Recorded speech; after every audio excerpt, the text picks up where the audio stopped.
It'd be nice to have them back, wouldn't it? Pick and mix, yes, please. Producer Greg used to work for Woolworths. He'd like them back too. Only Fools and Horses. I'd love to see a return of that brilliant comedy. Drinking at lunchtime. Remember a cheeky couple of pints before heading back to work? Surely that deserves a welcome return. However, one thing we don't want back is measles, with cases of this nasty illness up 45-fold. And it's being put down to vaccine hesitancy. Tory MP Maria Caulfield has urged parents to catch up with the MMR jab. Now, my kids had it. The diseases involved are potentially fatal, so it's an important measure. But where on earth did this vaccine hesitancy come from? I can't imagine. I do hope it's not a consequence of bullying millions of healthy people, including children, to take a medication that statistically they probably didn't need, one that wouldn't prevent transmission or stop you getting it for an illness that posed most no mortal threat. You reap what you sow, folks. I hate to say I told you so. Now, a play about Queen Elizabeth, the late Queen Mother, has been given a trigger warning because it's set in the 1970s, so may contain language and opinions which are uncomfortable for the audience. Now, I beg to differ. I think the 1970s are starting to look like a golden era. Comedy in the 70s was better. The music was better. No one was fat. No one was woke. There was no mental health crisis. We just got on with life and we enjoyed it. If there's a particular year that should come with a trigger warning, it's probably 2024.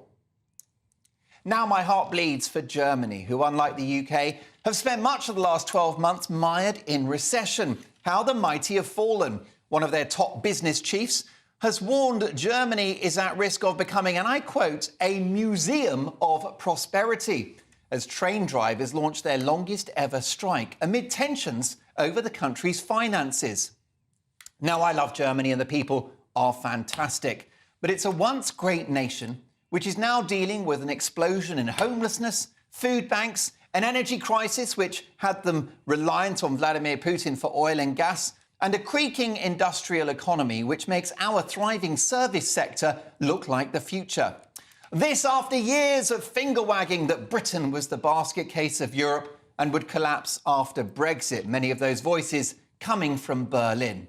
So what is that German expression for amusement at someone else's misfortune? Oh yes, Schadenfreude. You took the word right out of my mouth.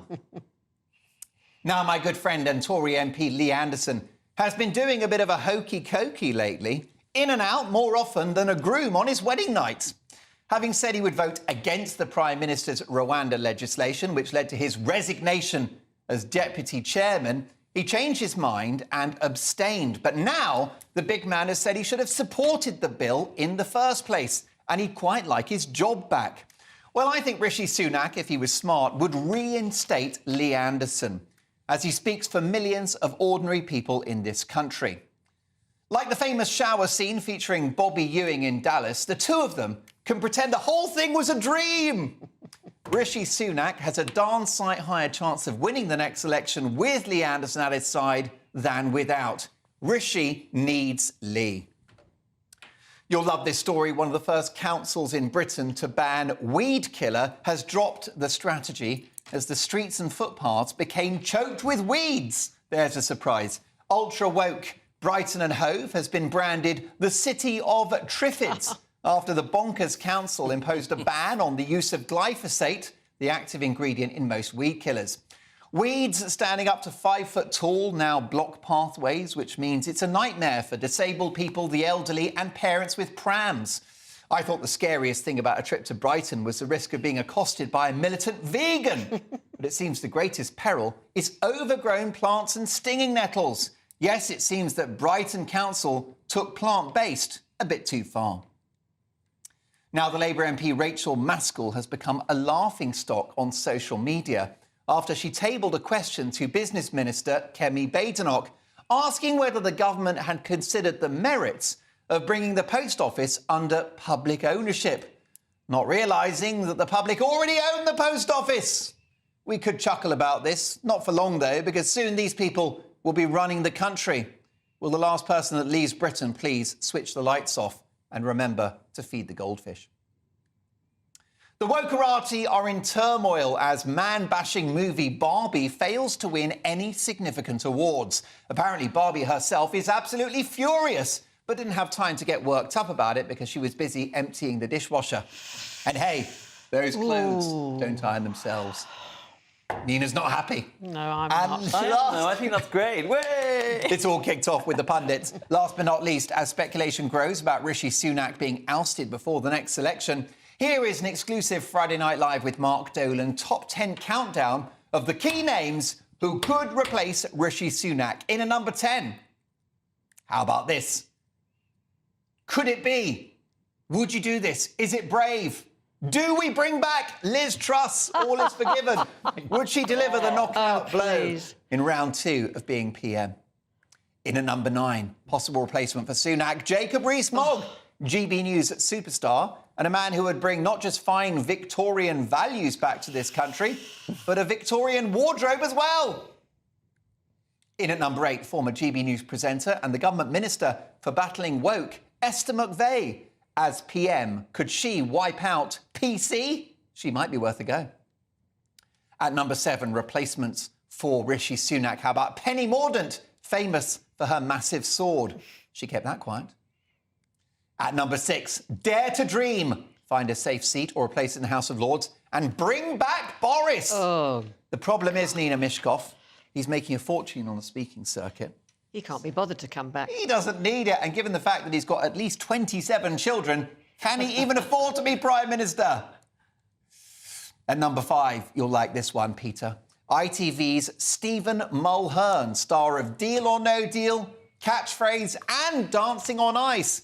Might sound like a random choice, but he gets all the other big jobs and his presentation skills, 100%. At number 4, he's a born winner and has announced that he's leaving Liverpool at the end of the season. How about Jurgen Klopp in the dugout at number 10? He is Britain's favourite German import. Back of the net. Stolen my joke. That was my joke for tonight. Jurgen was going to... We've used that. There's plenty more where that came from. You are a veritable comic genius, Peter Lloyd. In at number 3, she generates more headlines than any other politician. Would the Tories be brave enough to go for Braverman? Deep intake of breath from Nina Mishkov. One thing's for sure, if she got the top job, she would annoy all of the right people. Worth a shout. OK, there she is. Very much hot and favourite at the moment in this race. At number 2, I've always admired her. And she was my second choice behind Rishi all those months ago. Kemi Badenoch, straight-talking, Brexit-loving, doesn't suffer fools gladly. Tory MPs must be sorely tempted.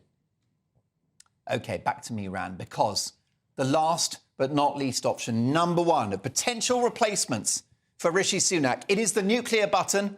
It is the political equivalent of throwing the kitchen sink at it. I give you Nigel Farage. He's the most consequential politician of his generation. He's responsible for Brexit. He unearthed the debanking scandal, and he's part of the broadcasting revolution that is GB News. From the Australian jungle to number 10, stranger things have happened. And that is your Friday Big Opinion.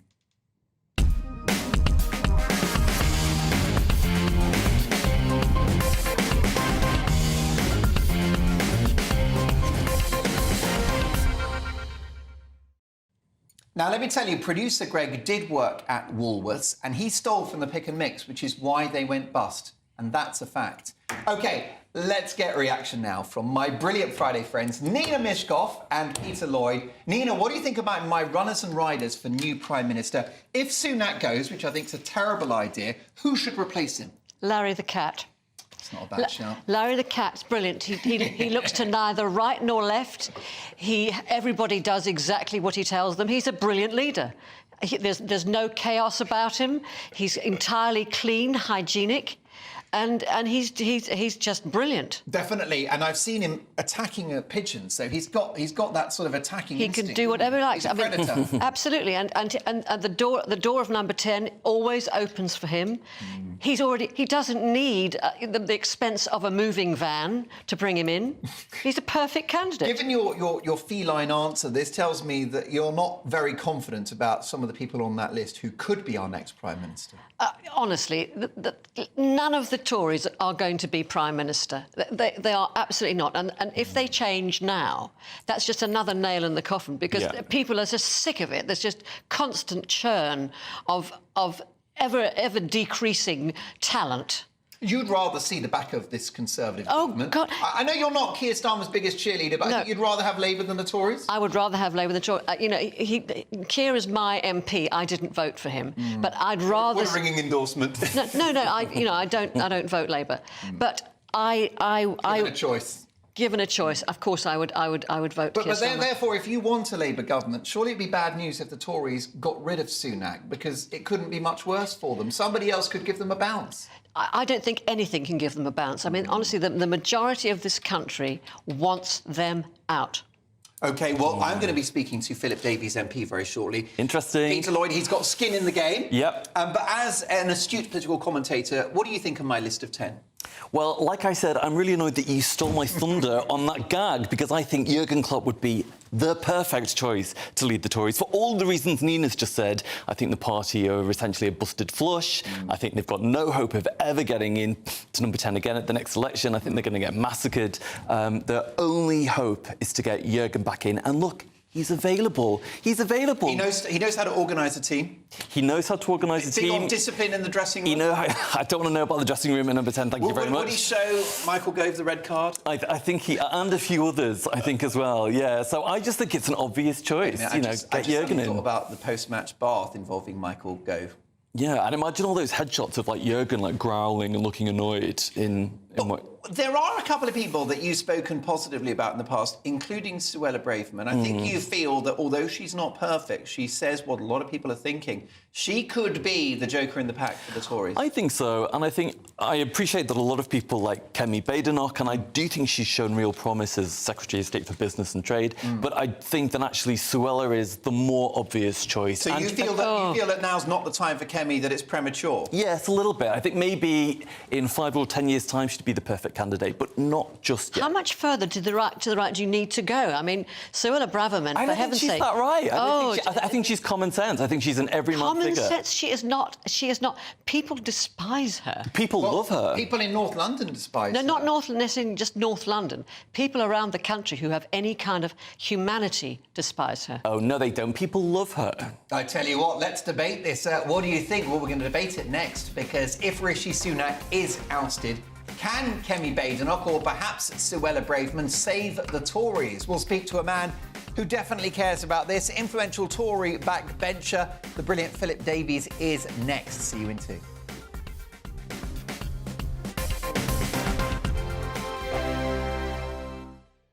I'm Christopher Hope. And I'm Gloria Di Piero, bringing you PMQ's Live here on GB News. Every Wednesday, we'll bring you live coverage of Prime Minister's questions when Rishi Sunak and Sir Keir Starmer go head-to-head in the House of Commons. We'll be asking our viewers and listeners to submit the questions that they would like to put to the Prime Minister, and we'll put that to our panel of top politicians in our Westminster studio. That's PMQ's Live here on GB News, Britain's election channel.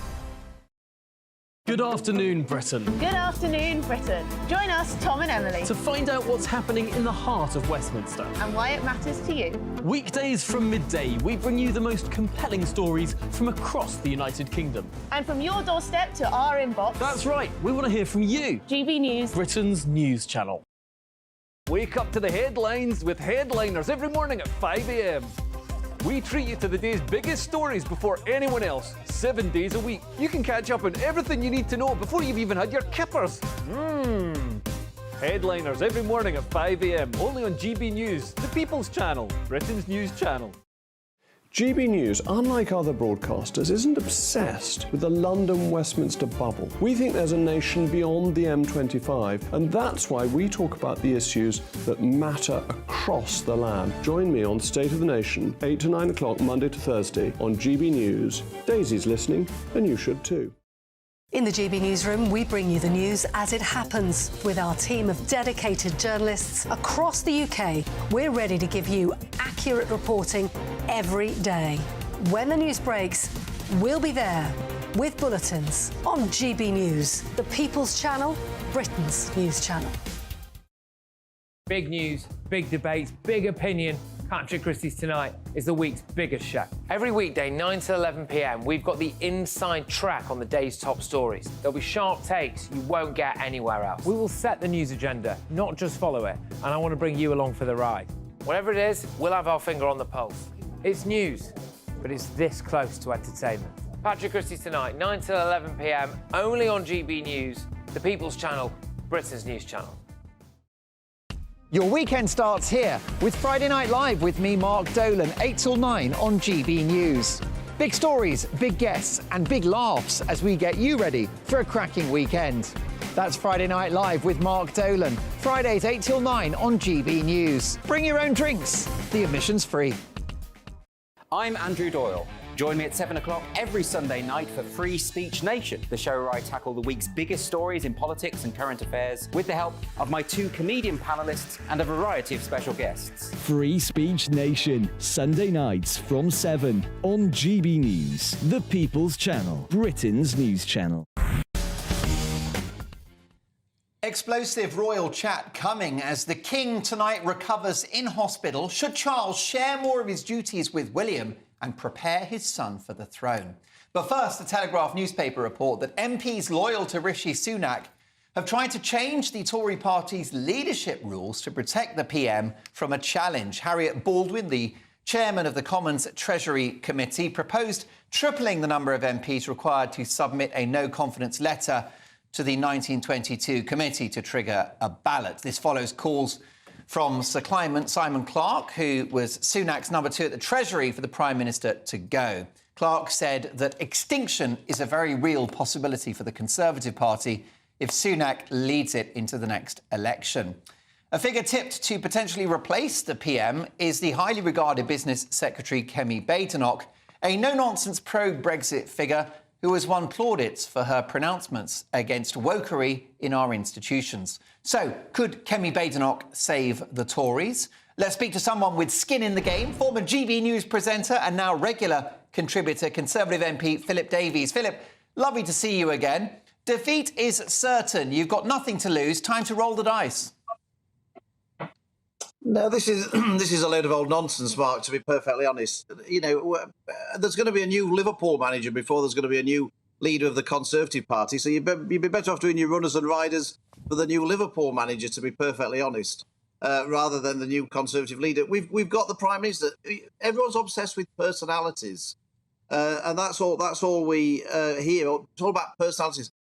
Tony Benn always said we should be worried about the policies, not the personalities. And what I'm interested in is the policies. And if anybody actually looks at the agenda that Rishi Sunak is pursuing, he's just introduced new immigration rules to make sure that we reduce by 300,000 the number of people who can come into the country legally each year, because Boris left with too liberal a immigration regime. He's just passed a Rwanda bill, which he's stated is not compatible with the European Convention of Human Rights, which I think is more robust than anybody could ever imagine. He's put back all of the net zero nonsense that Boris was absolutely wedded to and delayed the ban on oil boilers and gas boilers and petrol cars and diesel cars. He scrapped HS2, which was wasting God knows how much money. He's got inflation down and he's starting to cut taxes, and we're going to get more tax cuts in the budget this year. What is it that people who want a more Conservative agenda, what is it that they're looking for? What is it that the Prime Minister isn't doing that they want to see? It all boils down to, I think I might like this person more than another person. Well, who cares? It's the policies that they're pursuing that counts. And any Conservative who thinks that Rishi Sunak is a threat to the country, if you're Conservative-minded and think that, then you need to put a hot towel around your head, stick 2 knitting needles up your nose like in Blackadder, and sort yourself out, because it's Keir Starmer who's a threat to this country and to conservatism in this country, and if we're not careful, we're going to give him a free pass. Look, Philip, I agree with you. I'm a very brave man like you are. I'm a Rishi Spartan. I called for him to be Prime Minister all the way back at the start of 2022.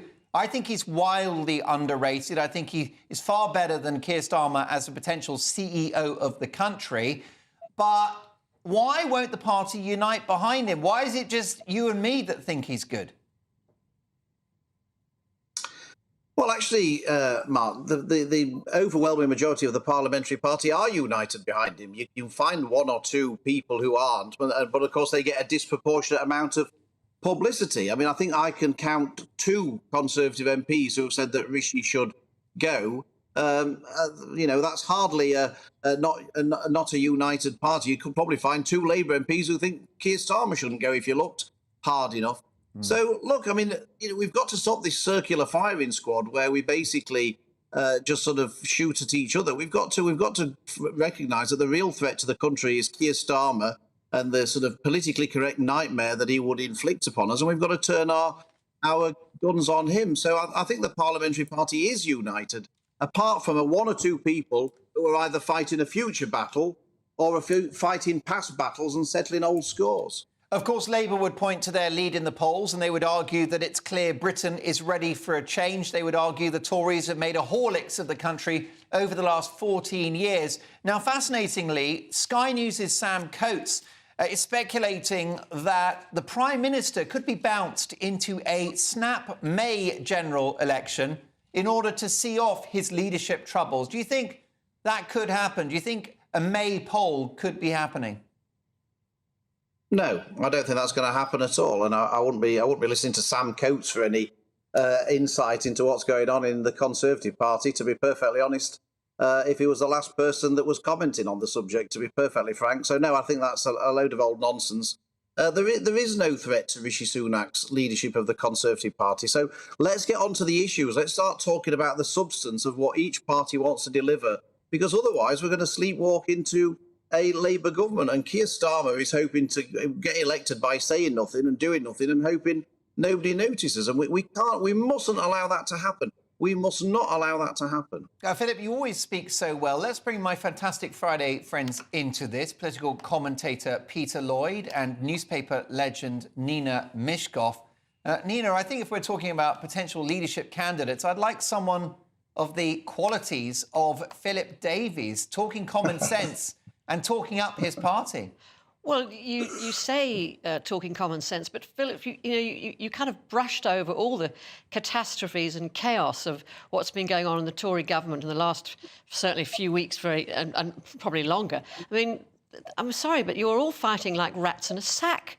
How many was it? You said one or two people. What was the revolt? Was it 50 or 60 who were prepared to vote? Ultimately, they didn't vote.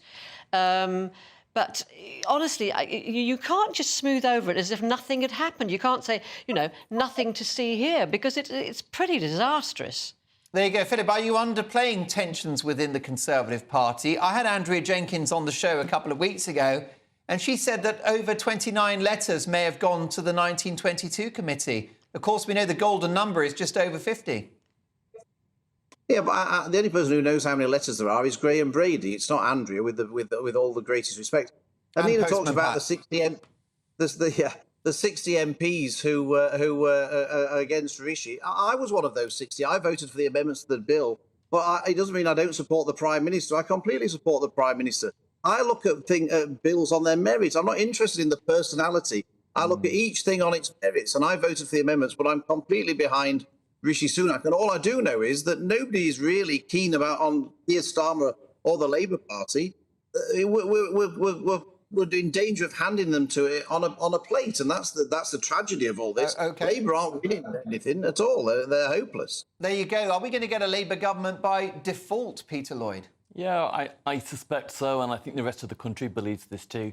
I hear what Philip says, and I wish it were true, but I think actually Rishi sealed his own fate when he fired Suella Braverman, who was really the voice of the average person in this country, of the average GBNews viewer. I think really that's what sealed his fate, and nothing he can do now is going to save that. I think it's just a matter of time before Keir's in control. Philip, briefly, before I let you run off to make dinner for Esther, because I know that, she's got an even fuller in tray than you now. Does this squabbling, this soap opera within the Tory party demonstrate that they don't deserve power anymore? No, it's too important for the country. We can't allow Labour to win. But look, we're not helping ourselves. And like I say, we've now tried a circular firing squad as a political strategy, and I think we can all agree it doesn't work. So I hope we can all sort of redouble our efforts to actually highlight the dangers of a Labour government, because this is too important to just allow. Oh, let's just Labour have a go. This is really serious stuff. Keir Starmer doesn't even know what a woman is, to be perfectly frank, and he takes the knee to Black Lives Matter and all the rest of it. I mean, this is what we're going to inflict on the country if we're not careful, and we've got to sort ourselves out and actually start pointing out that actually the government's doing lots of good things and point those out, and actually Labour would threaten each and every one of those things. So it's in our hands, this. It's in the Conservative Party's hands to sort itself out.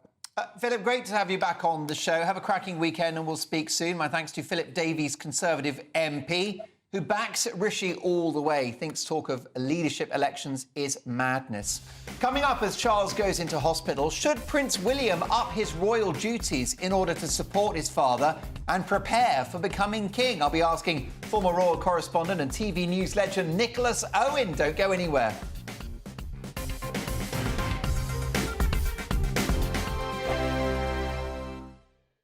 Your weekend starts here with Friday Night Live with me, Mark Dolan, 8 till 9 on GB News. Big stories, big guests and big laughs as we get you ready for a cracking weekend. That's Friday Night Live with Mark Dolan. Fridays 8 till 9 on GB News. Bring your own drinks. The admission's free. Wake up to the headlines with headliners every morning at 5 a.m. We treat you to the day's biggest stories before anyone else, 7 days a week. You can catch up on everything you need to know before you've even had your kippers. Headliners every morning at 5 a.m, only on GB News, the People's Channel, Britain's news channel. In the GB Newsroom, we bring you the news as it happens. With our team of dedicated journalists across the UK, we're ready to give you accurate reporting every day. When the news breaks, we'll be there with bulletins on GB News, the People's Channel, Britain's news channel. Big news, big debates, big opinion. Patrick Christie's Tonight is the week's biggest show. Every weekday, 9 to 11 p.m, we've got the inside track on the day's top stories. There'll be sharp takes you won't get anywhere else. We will set the news agenda, not just follow it, and I want to bring you along for the ride. Whatever it is, we'll have our finger on the pulse. It's news, but it's this close to entertainment. Patrick Christie's Tonight, 9 till 11 p.m, only on GB News, the People's Channel, Britain's news channel. Good afternoon, Britain. Good afternoon, Britain. Join us, Tom and Emily, To find out what's happening in the heart of Westminster. and why it matters to you. Weekdays from midday, we bring you the most compelling stories from across the United Kingdom. And from your doorstep to our inbox, That's right, we want to hear from you, GB News. Britain's news channel. GB News, unlike other broadcasters, isn't obsessed with the London-Westminster bubble. We think there's a nation beyond the M25, and that's why we talk about the issues that matter across the land. Join me on State of the Nation, 8 to 9 o'clock, Monday to Thursday, on GB News. Daisy's listening, and you should too. I'm Andrew Doyle. Join me at 7 o'clock every Sunday night for Free Speech Nation, the show where I tackle the week's biggest stories in politics and current affairs with the help of my two comedian panellists and a variety of special guests. Free Speech Nation, Sunday nights from 7 on GB News, the People's Channel, Britain's news channel. GB News is Britain's news channel, and now you can support it. All you have to do is scan that QR code that's up on your screen right now, or you can go to gbnews.com/support and become a GB News member. You'll have fantastic benefits. We're also going to organise special events where you as GB News members can meet the presenters, the on-screen faces. Scan the QR code or go to gbnews.com/support. Thank you so much.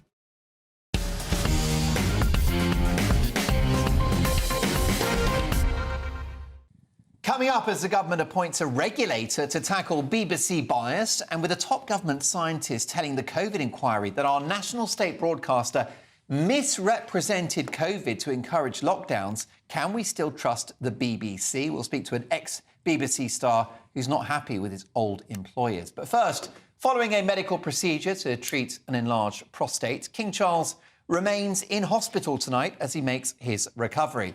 But following his health scare and given the King's age, should Prince William up his royal duties in order to support his father and prepare for becoming our next monarch? Let's ask television news legend and former ITV royal correspondent Nicholas Owen. Nicholas, good to see you. Is this the moment when the family acknowledge that the king isn't getting any younger and will need more support? I think so, yes. Why not? When you talk about the king's age, sensitive subject here, Mark. Let's get this clear. You're a young 70-something. Yeah. Well, he's 75, right? And I am just about to be 77. So I'm keeping a careful eye on that young man and how he's getting on. But I do think it'd be a great idea to here's an opportunity for William to move up. I don't know the list, but there must have been quite a lot of important engagements and things that the king was expected to do in the period, next few week or two, and so there he is, looking very spruce and smart, isn't he? Lovely. Engagements which will be very disappointing for people if nobody's there at all. An ideal one for William, I would say, get himself into that sort of thing. He doesn't need to be embroiled in all the stuff that royals have to worry about, all the stuff the king has to worry about, the boxes that come from the government first thing in the morning and jumping about here, there, and worrying about so many other things, which are some of the basic stuff, a bit of deputising, why ever not? I think most people would think it's a jolly good idea. One point I'd make about all this, I've been saying for donkey's years, I have to say, all the years, even when I was back doing the royal correspondence job back in the 1990s, after the passing of the late Queen Elizabeth, who lived such a long time, I said to people, we're going to move into a period of elderly monarchs. And I'm afraid that is true, isn't it? And this is what is happening now. And let us hope that the king has a nice, long life. Everybody always hopes for that. Naturally, get over this operation, which is a terribly routine thing. So many chaps of certain ages suffer from it. Get over that. But, he's not going to go on forever. And will come a time when William himself will be William V, and he will be getting on in years as well. So I do think it's important that we make sure the job carries on, to the immediate person behind. Let's not try and pass it on to other people and move it around and shove it around. After all, bear in mind that the king himself has said he doesn't want the monarchy to be too widely spread, does he? In narrowing it down, cutting out one or two characters who frankly should be cut out anyway, but that's another matter, isn't it? But, just make the thing a little bit more efficient and slim down. Yes, okay. But do let's get into the habit of not a deputy monarch exactly, but somebody who's well up to speed. Now, the argument, before you get to it, I know what you're going to say. I know a lot of people are going to say, well, hang on a minute, poor old William, his wife is in the same clinic. He's just round the corner, probably a floor up or a floor down. King popped in to see her apparently before his own ops or his daughter-in-law. How are you, darling? Do you do excellent? And then the king's off to have his own procedures and so forth. So isn't it a bit unfair on poor old William to have extra responsibilities when he should be dashing off to the hospital? Does he? No, come on. The one wonderful thing, Mark, about the royal family, I'll often ask, what do I envy anything about the royal family and their way of life? I may have said this to you before, but there's only one thing I ever envied: the transport arrangements. So you can be sure that if William needs to pop over at any point to the London clinic, morning, noon, or night, he can be there. I've had to pull my car into the side of the road on quite a few occasions in London as the outriders come by and dash through, the royal family. There we go. Oh, right, okay. Jolly good. They can always do that. Modern logistically, it can all be sorted out. Well, next time you're in traffic, you just have to remind them that you are TV news legend Nicholas Owen, and you'll get your own cavalcade. Nicholas, stay with us because I'd love to bring my Friday friends in on this conversation. We have Peter Lloyd and Nina Mishkov. Peter, do you think that the king deserves a bit more help and that perhaps, in an interesting turn of phrase there from Nicholas, that William becomes de facto deputy king? I think that King Charles should abdicate. And I think that Prince William should step up and do the job. Do you realise this is GB News? Are you trying to get yourself cancelled? Purely, listen. I've got viewers now spat their tea out of that.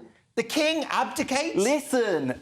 Purely because I would love to see the reaction of Harry and Meghan. Imagine how delicious that would be to see them foaming at the mouth over William becoming Why king. would they foam at the mouth? You're being completely ridiculous. Well, they'd be wildly jealous, Nina, because no, suddenly why would they? Catherine would be queen. No, so what? So absolutely what? But the thing is, my understanding is, Nicholas, that the king has waited this long to fulfil his role. He is not going to go easily. I mean, over his dead body, literally. He is not going to give up. And in terms of the engagements that he's carried out, he carries out about 3 or 4 times the engagements that William does. William is a bit of a shirker, I've always thought. You know, an entitled shirker. I mean, the fact of the matter that he's supposed to be, taking the helm because Catherine's in hospital and he's cancelled, all his engagements too.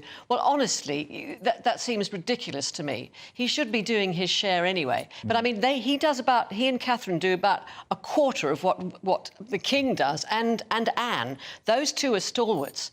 And as for the king slimming the monarchy down, well, he's over-slimmed it, so that the fact of the matter is that the only royals they've got to traipse around and, cut ribbons and open buildings or what have you, are Camilla and Sophie, and those two are royals by proxy, if you like. Well, interesting. I mean, Nicholas, I think that Peter spoke with his tongue in his cheek when he talked about Charles abdicating because he just wants to annoy the Sussexes, which it certainly would. But on a serious note, and I certainly don't want to call time on his reign because he's a very fit and healthy man with huge energy. I'm a big fan of King Charles, but will he go on and on like his dear mother, or do you anticipate that one day, a few years from now, he might step aside for his own son?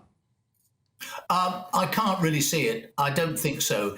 I mean, Charles is very different from his mother in so many ways, but one of the ways I think he would be very much her heir and successor in everything is a belief that the monarchy goes on right to the moment when one falls away and another one comes along, and it's long live the Queen, long live the King, and so on. I think he will see his role in that way. The difficulties arise, of course, and it's hateful to think of all of this, especially when you're my age. But if you become rather disabled or not quite yourself, as happened back years ago with George III and so on, people like that, and we got into the times of Prince Regents and so on. It's rather a different thing. But the King still remained the King. The monarch still stayed on the throne. What you're talking about is early retirement, and I just not see that happening in the way the British monarchy is viewed at the moment. I would think it most unlikely. Nicholas, speak soon. Thank you so much for joining us. Television news legend, former ITV royal correspondent Nicholas Owen. Coming up, as the government appoints a regulator to tackle BBC bias, and with a top government scientist this week telling the COVID inquiry that our national state broadcaster misrepresented COVID to encourage lockdowns, can we still trust the BBC? We'll hear from an ex-BBC star who's not happy about his old employers. That's next.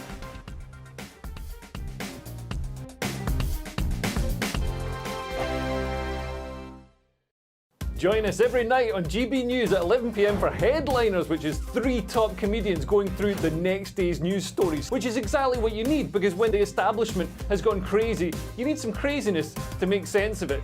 Headliners. You don't have to bother reading the newspaper. We've got it covered for you. Every night at 11 p.m. and repeated every morning at 5 a.m. We won't send you to sleep like some of the other paper review shows out there. So join us 11 p.m. every night on GB News. The People's Channel, Britain's news channel.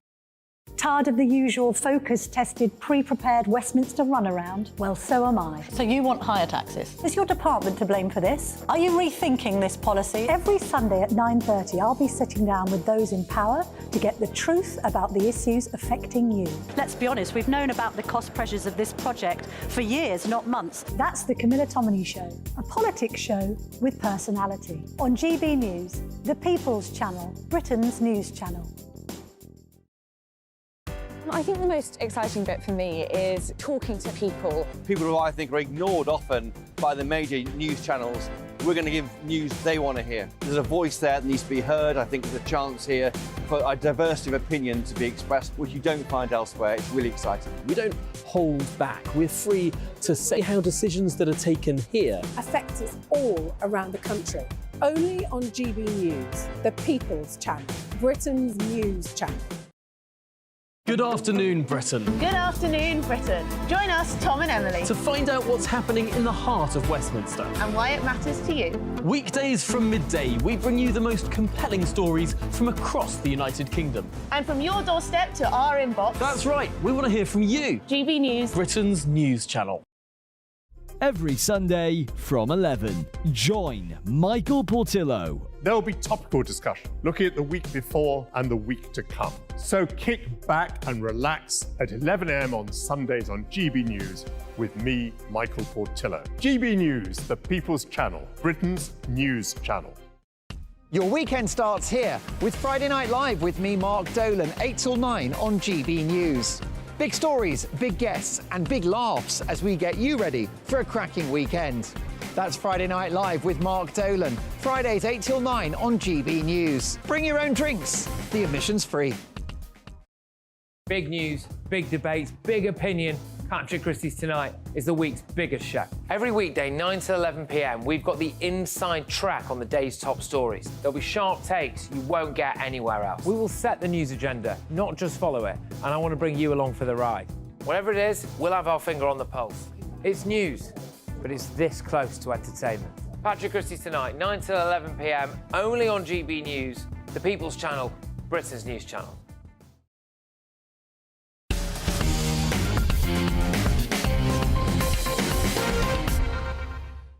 We've been asking in a Friday Night Live People's poll, as the King tonight recovers in hospital, should Charles share more of his duties with William and prepare his son for the throne? Nina Mishkov, do you want to guess how many percentage say yes, that Charles should share his duties with William? What's your guess, percentage out of 100?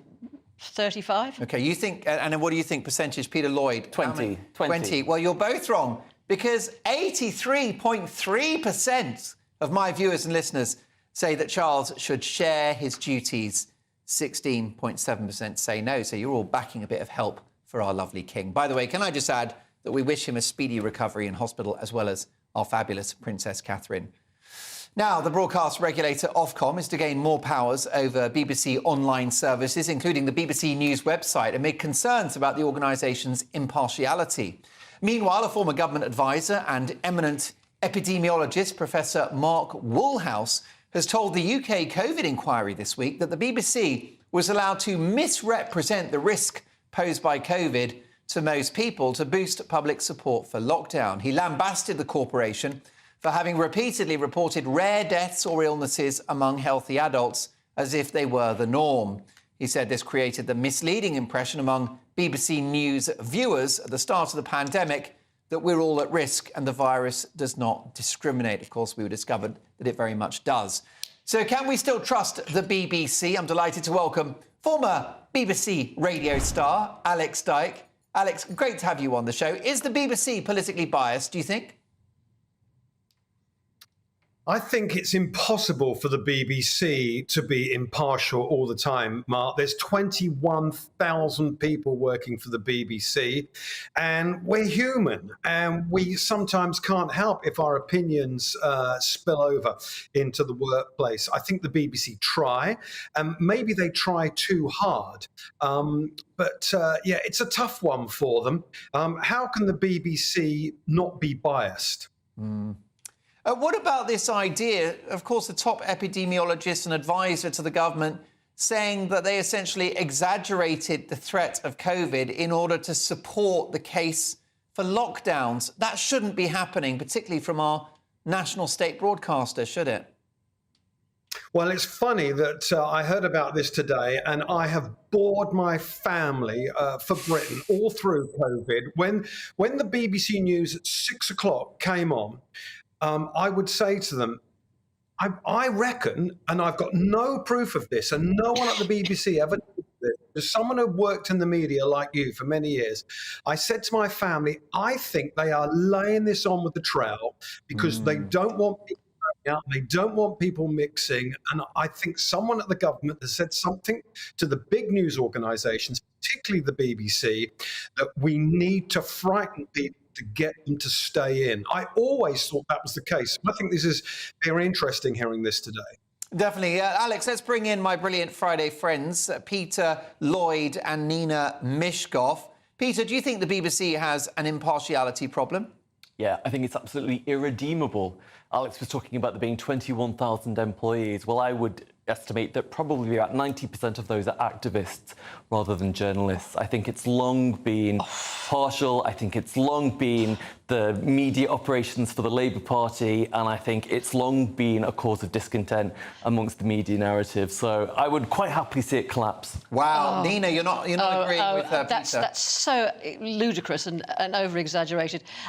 I don't think so. I'm sure you don't think so because you've just said it. But the thing is that Lucy Fraser, who's the Culture Secretary, was banging on to Kay Burley on Sky about how biased the BBC were against the government, and now you're saying the BBC are biased in favour of the government. You cannot have it both ways. You cannot have it both ways. They're damned if they do, and you're damned if they don't. They really, it's an impossible task. Alex Dyke, did you identify any bias when you worked at the organisation? You were a very, very popular star on BBC local radio, and your army of listeners not happy when you ceased to be on air. But did you identify bias at the organisation? No, not at all. I think the BBC tried so hard. I think they are so nervous of getting it wrong. And you're absolutely right. They're damned if they do, they're damned if they don't. People on the left think the BBC way too far to the right, and vice versa. I think the BBC try, and I think they've got to the point now where they're trying so hard, they just can't move forward. And as I said to your producer before we came on air, I think they're going to have to look at this in the future and maybe step back a little bit, because it's only a matter of time before, with the new government charter, the BBC are probably going to have to end up taking ads and running sponsored programmes. What about those woke storylines in Doctor Who, though, and this sort of progressivism that seems to have infiltrated so much of the output? Look at the Today programme, which strikes me as very anti-Brexit, very anti-Tory. Yeah, the wokeness of the media, not just the BBC, but particularly the BBC, drives me crazy. And towards the end of my I was worried of saying something quite innocent in case there were complaints, and I was hauled over the coals. A lot of my I know felt the same, like, what can you say? And in the end, it was easier for me because I just did music shows. So it was... But you were worried you might have made a joke and you'd get cancelled. You made an innocent remark about breastfeeding. The BBC suspended you for a week. I know, and it was a joke. What I said, I mean, I've been married twice. 3 children, they were all breastfed. It was a joke. I've seen the pictures. It was done some years ago when, Jeremy Clarkson was on Top Gear and Chris Moores was winding people up on Radio 1. So it was done in another era. Alex, where can my viewers and listeners hear you? Well, I'm going to be here, there and everywhere. I'm going on tour with Fred Bynage in theatres around the UK doing our Ronnie Reggie about the praise. So watch out for me in a theatre near you. Top man, Alex, will catch up soon. And join me for Mark Dolan tonight, this Saturday and Sunday, 9 to 11, with all your favourite elements, The Big Opinion, My Take at 10, The Papers, Mark Meets, and my top pundits. But next up, Patrick Christie's. What have you got for us, big man? Well, the wealthiest people in the NHS, the consultants, have voted against a £20,000 pay rise. Should they be convicted if people die if they go on strike again? The plot against Rishi Sunak is real, is happening as we speak. I'm going to be revealing the very, very latest on all of that. Should we deport a Just Stop Oil protester as well, who's already serving quite a lengthy time behind bars? And Angela Rayner, of course, was harassed by the Palestine mob. Thanks, Patrick. Looking forward. And I'll see you tomorrow at 9. Thank you to the brilliant Nina Mishkov, the marvellous Peter Lloyd. Really enjoyed your company. 8 till 9 every Friday. That's where your weekend starts. Friday Night Live with Mark Dolan. See you tomorrow at 9. That warm feeling inside from Boxed Boilers, sponsors of weather on GB News. Hello again, it's Aidan McGibbon here from the Met Office with the GB News forecast. There will be a lot of dry weather this weekend. Some rain in the far northwest at first, before it turns wetter across Scotland and Northern Ireland by Sunday afternoon, and increasingly windy. But essentially, high pressure sits to the south, low pressure way to the north over Iceland. In between, quite a tight pressure gradient, and as a result we're going to see a blustery end to Friday across the north and northwest of the UK, particularly northwest Scotland, where there'll continue to be showers or longer spells of rain. 1 or 2 spots of rain for Northern Ireland, Northern England, but with the cloud and the breeze here it will be frost free. Meanwhile, in the south and southeast, well, it will be a chilly start to the day. A few mist patches here and there, nothing too extensive. Otherwise, plenty of sunshine and temperatures rising through the morning as a result. A perfectly fine day on Saturday for many parts of the UK. Increasingly breezy to the north and the west, and some very wet and windy weather for the far north of Scotland later on for the west of Scotland. Feeling cold here, but elsewhere 9-10 Celsius, perfectly mild for the time of year. Into Sunday morning, a lot more cloud, more of a breeze as well, so generally frost-free away from some sheltered parts of the far southeast. And we keep largely cloudy skies into the afternoon, although some glimmers of brightness will lead to some remarkably mild air across Wales and northern England. Increasingly wet for Scotland and Northern Ireland. Similar conditions on Monday. Looks like things are heating up. Boxed boilers, sponsors of weather on GB News. When the news happens, it happens here. And really important breaking news. Breaking news this morning. On TV, radio and online, the news starts here on Britain's Newsroom. All the biggest stories and the answers that you need from across the UK and beyond. Join Britain's Newsroom from 9:30 on GB News. The People's Channel, Britain's news channel. Have a great Saturday night with me, Leo Curse, on the Saturday Night Showdown. It's a crazy world out there, so come and make fun of it with me, my panel of comedians, and a couple of people who actually know what they're talking about. This Saturday Night Showdown is your front row ticket to the clown show every Saturday, only on GB News, the People's Channel, Britain's news channel. Your weekend starts here with Friday Night Live with me, Mark Dolan, 8 till 9 on GB News. Big stories, big guests and big laughs as we get you ready for a cracking weekend. That's Friday Night Live with Mark Dolan, Fridays 8 till 9 on GB News. Bring your own drinks, the admission's free. Now then, Lee Anderson here. Join me on GB News on my show, The Real World, every Friday at 7 p.m. I'm not eating bloody cat. Are you Delicious. mental? Open your mouth. OK, here comes a train. Reminds me of the scene in Singing in the Rain. Adam, is that a good one? Whoa! Join me at 7 on GB News, Britain's news channel. Good afternoon, Britain. Good afternoon, Britain. Join us, Tom and Emily, To find out what's happening in the heart of Westminster. and why it matters to you. Weekdays from midday, we bring you the most compelling stories from across the United Kingdom. And from your doorstep to our inbox. That's right, we want to hear from you. GB News, Britain's news channel. I'm Andrew Doyle. Join me at 7 o'clock every Sunday night for Free Speech Nation, the show where I tackle the week's biggest stories in politics and current affairs with the help of my 2 comedian panellists and a variety of special guests. Free Speech Nation, Sunday nights from 7 on GB News, the People's Channel, Britain's news channel. In the GB Newsroom, we bring you the news as it happens.